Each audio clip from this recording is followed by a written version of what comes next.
Yo, what up, Street Talks? There, Kim. Alright, the thought. Why is it that I'm so sensitive to light? I love natural light so much and stuff like that. So, some quick turbo thoughts.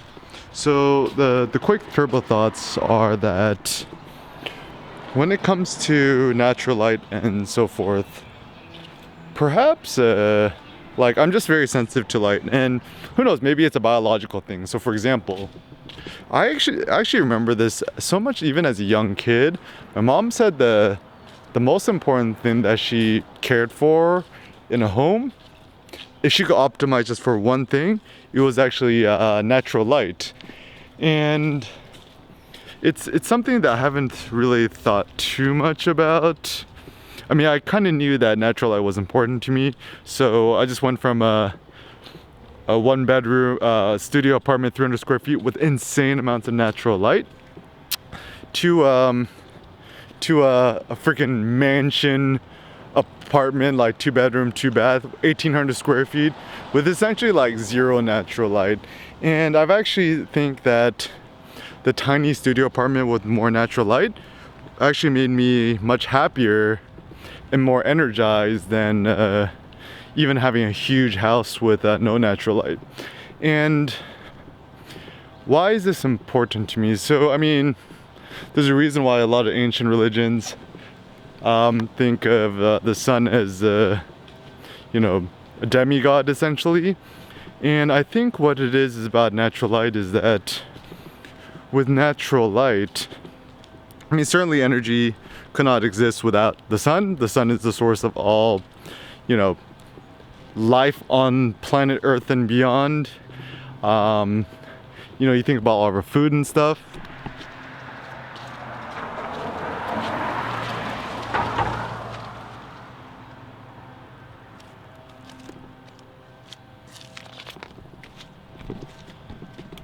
All of our energy comes from the sun and the light.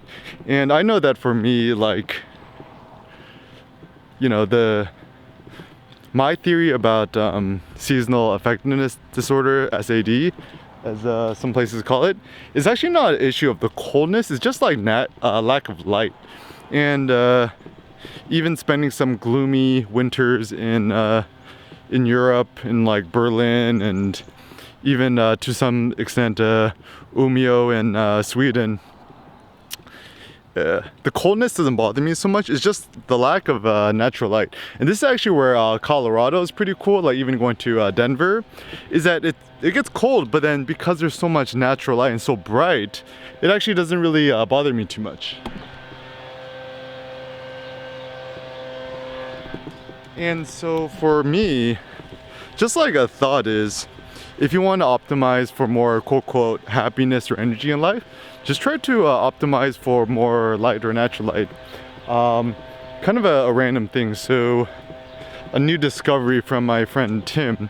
So here on the East Coast or in Rhode Island, we have a place called Ocean State Job Lot. Imagine like a Dollar Tree, but meets a Target or whatever. And they had these, so like, our house is like super dark, right? And I'm just like, how can I make this a little nicer? And so just bought a bunch of these, LED shop lights, only $3 a pop. It's crazy, right?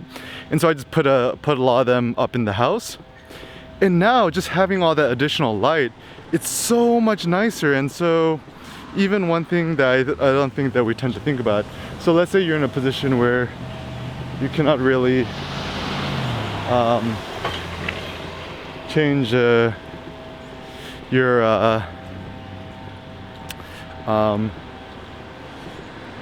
your environment and stuff like that, but it does seem actually one thing you could change and affect and influence is the amount of light in your home.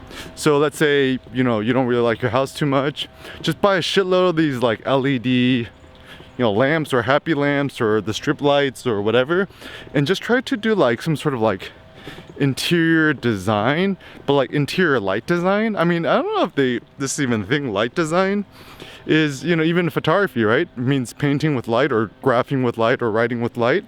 So without light, photography couldn't exist, right?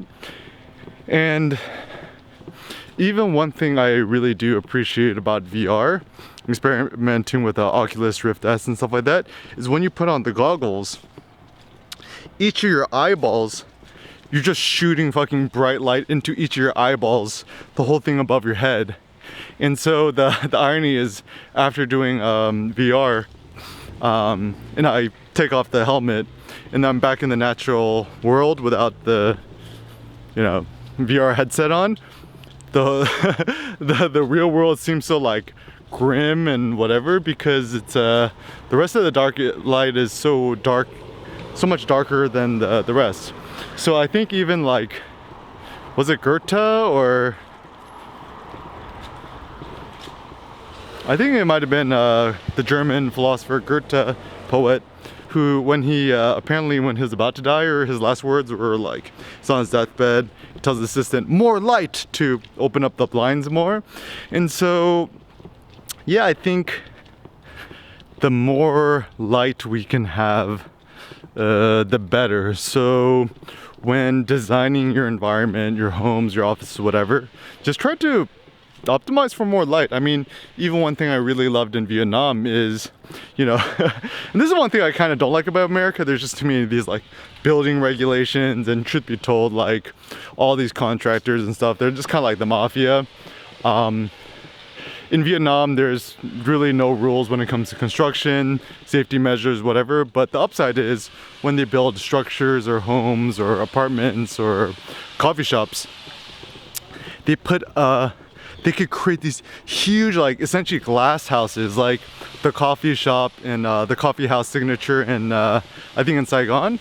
It's like, imagine like 5 stories, nothing but like floor to ceiling glass structures with insane amount of natural light. And every time I do work in there, I just feel so energized. And similarly speaking, like even currently being here in Providence, right, it's kind of hard for me to find patches where there's just like nothing but light surrounding me. And maybe it's, I don't know, because of the tall buildings in some places or the structures, not sure, but more light is always better.